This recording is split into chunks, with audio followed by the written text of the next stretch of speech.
7 सितंबर को खग्रास चंद्र ग्रहण है। यह चंद्र ग्रहण भाद्रपद पूर्णिमा रविवार को एशिया, ऑस्ट्रेलिया, न्यूजीलैंड, पश्चिमी अफ्रीका, यूरोप और हिंद महासागर में दिखाई देगा।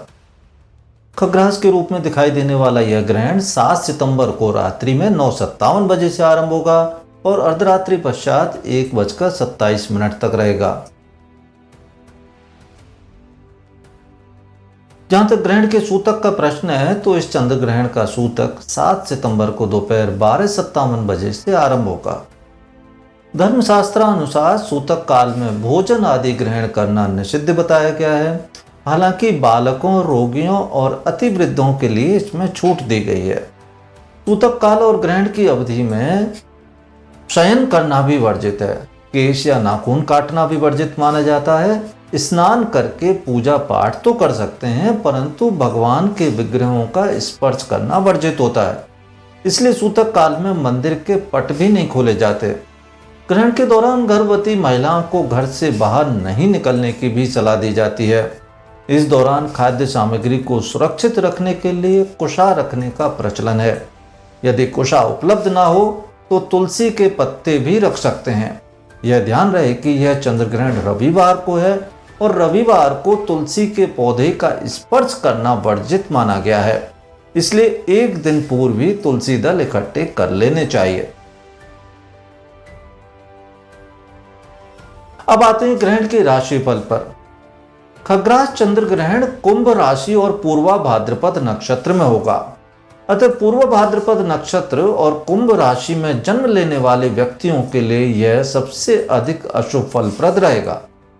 ज्योतिष में जन्म राशि के अनुसार ग्रहण फल पर विचार किए जाने का भी प्रचलन है। सबसे पहले मेष राशि पर ग्रहण के प्रभावों को देखते हैं।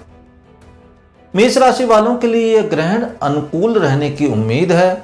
इस ग्रहण के प्रभाव से लाभ में वृद्धि की संभावना रहेगी।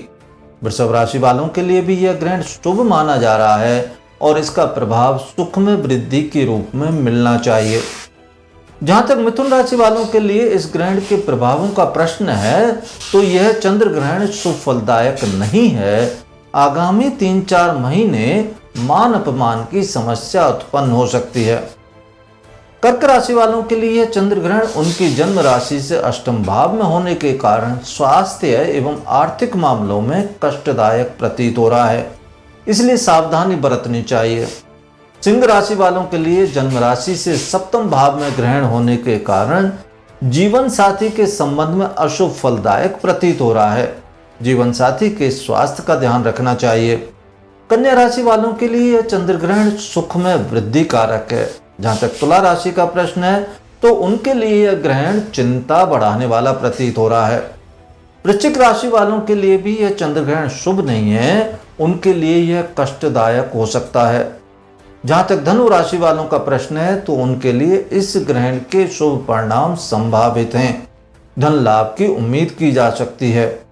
मकर राशि वालों के लिए यह ग्रहण हानि में वृद्धि कारक प्रतीत हो रहा है। निवेश करते समय ध्यान रखने की आवश्यकता है।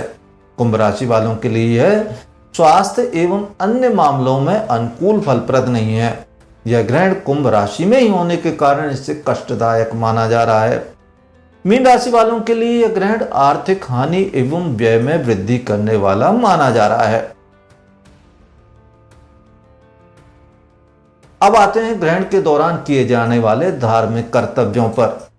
ग्रहण के दौरान हिंदू धर्मावलंबियों के लिए उनके कर्तव्यों के संबंध में धर्मशास्त्र में स्पष्ट निर्देश मिलते हैं। ग्रहण के आरंभ से पूर्व स्नान करना चाहिए और उसके पश्चात देव स्नान, पूजन अर्चन, जप आदि कार्य संपन्न करने चाहिए। ग्रहण के पर्व काल में देव पूजा, जप, हवन, दान, तर्पण, श्राद्ध आदि का अधिक महत्व बताया गया है। ग्रहण अवधि में तीर्थ स्थान का विशेष महत्व है। यही कारण है कि प्रयागराज, हरिद्वार आदि तीर्थों पर ग्रहण के दौरान स्नानार्थियों की भीड़ लगी रहती है। जो साधक किसी मंत्र के जप से अधिकाधिक लाभ प्राप्त करना चाहते हैं तो उन्हें ग्रहण के दौरान करने से अधिक लाभ मिलता है। जहां तक गुरु से प्राप्त मंत्र का भी जप ग्रहण अवधि में किया जा सकता है। ग्रहण की समाप्ति के उपरांत पुनः स्नान करना चाहिए। तथा देव स्नान, पूजा अर्चन आदि कृत्य करने चाहिए। ग्रहण के दौरान व्रत करें या नहीं करें, इस संबंध में प्राय दुविधा रहती है। तो आइए इस संबंध में हिंदू धर्मशास्त्र में जो कहा गया है उसे आपको बताते हैं। धर्मशास्त्र का स्पष्ट निर्देश है कि किसी भी व्रत पर्व से संबंधित अनुष्ठान पर सूर्य अथवा चंद्र ग्रहण का कोई प्रभाव नहीं पड़ता। केवल उपाकर्म को छोड़कर शेष किसी भी व्रत पर ग्रहण के सूतक और ग्रहण काल का कोई प्रभाव नहीं पड़ता। इसलिए सत्यनारायण व्रत, रक्षाबंधन, गुरु पूर्णिमा, होलिका दहन के साथ साथ अमावस्या का स्नान दान, वट सावित्री व्रत, दीपावली आदि से संबंधित क्रियाकलापों पर ग्रहण के सूतक का प्रभाव नहीं पड़ता। धर्मशास्त्र में इस संबंध में केवल इतना ही कहा गया है कि व्रत पर्व से संबंधित पूजा अनुष्ठान के समय यदि ग्रहण लगा हुआ हो या ग्रहण वेद हो यानी सूतक हो तो स्नान करके ही पूजा करनी चाहिए और पकवान यानी पके हुए अन्न का प्रयोग नहीं करना चाहिए। ग्रस्तास्थ चंद्र ग्रहण के उपरांत दिन के व्रत पर्व से संबंधित तथा ग्रस्तास्थ सूर्य ग्रहण के उपरांत प्रदोष आदि काल में किए जाने वाले व्रत पर्व संबंधी क्रियाकलाप, पूजा पाठ आदि स्नान करके किए जा सकते हैं।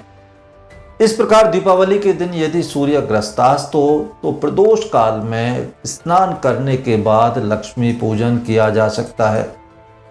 ग्रहण के दिन पड़ने वाले व्रत की पारणा यानी व्रत की संपूर्णता में किए जाने वाला भोजन सूतक और ग्रहणावधि में नहीं किया जाता। ग्रहण समाप्त होने पर ही पारणा की जानी चाहिए। चंद्र ग्रहण यदि अर्धरात्रि के बाद समाप्त हो रहा हो तो दूसरे दिन सूर्योदय के बाद स्नान करके व्रत की पारणा की जानी चाहिए। यदि चंद्रमा ग्रस्तास्त हुआ है तो पुनः चंद्रोदय होने के उपरांत ही अन्न ग्रहण करने का निर्देश मिलता है। जहां तक सूर्य ग्रहण का प्रश्न है तो ग्रहण के उपरांत ही व्रत की पारणा की जाती है। यदि पारणा वाले दिन सूर्य ग्रस्तास्त हुआ है तो दूसरे दिन सूर्योदय के बाद स्नान करके सूर्य के दर्शन कर व्रत की पारणा की जानी चाहिए। ग्रहण के दिन नित्य संध्या पाठ आदि का जहां तक प्रश्न है तो इस संबंध में धर्मशास्त्र का निर्देश है कि प्रतिदिन संध्या और पाठ आदि स्नान करने के उपरांत सूतक काल एवं ग्रहण अवधि में किए जा सकते हैं। ग्रस्त चंद्रमा के अस्त होने पर प्रातःकालीन संध्या और ग्रस्त सूर्य के अस्त होने पर सायंकालीन संध्या स्नान करके की जा सकती है। ग्रहण काल के दौरान भगवान के विग्रह को स्पर्श करना वर्जित माना गया है। पितृपक्ष, मासिक, वार्षिक आदि श्राद्ध के दिन ग्रहण हो या ग्रहण का सूतक हो तो श्राद्ध कैसे हो, इस संबंध में धर्मशास्त्र में विधान है कि श्राद्धकर्ता को स्नान करके मध्याह्न या अपराह्न में श्राद्ध के निमित्त आमंत्रित ब्राह्मण को श्रद्धा पूर्वक बिना पका हुआ भोजन और दक्षिणा प्रदान करनी चाहिए। श्राद्ध का यह स्वरूप शास्त्र सम्मत है। तर्पण आदि स्नान के बाद किया जा सकता है। केवल पके हुए भोजन का ही निषेध है। सारे श्राद्ध संबंधी क्रियाकलाप सामान्य दिनों की भांति ही किए जा सकते हैं। इस बार 7 सितंबर से ही श्राद्ध पर्व आरंभ हो रहा है और उसी दिन पूर्णिमा का श्राद्ध है। क्योंकि सूतक काल दोपहर 12:57 से आरंभ हो रहा है इसलिए इससे ठीक पूर्व तक श्राद्ध कर्म किया जा सकता है। उसके बाद स्नान करके श्राद्ध कर्म कर सकते हैं और आमंत्रित ब्राह्मण को बिना पका हुआ भोजन और दक्षिणा प्रदान कर सकते हैं। पके हुए भोजन का सूतक काल में निषेध है।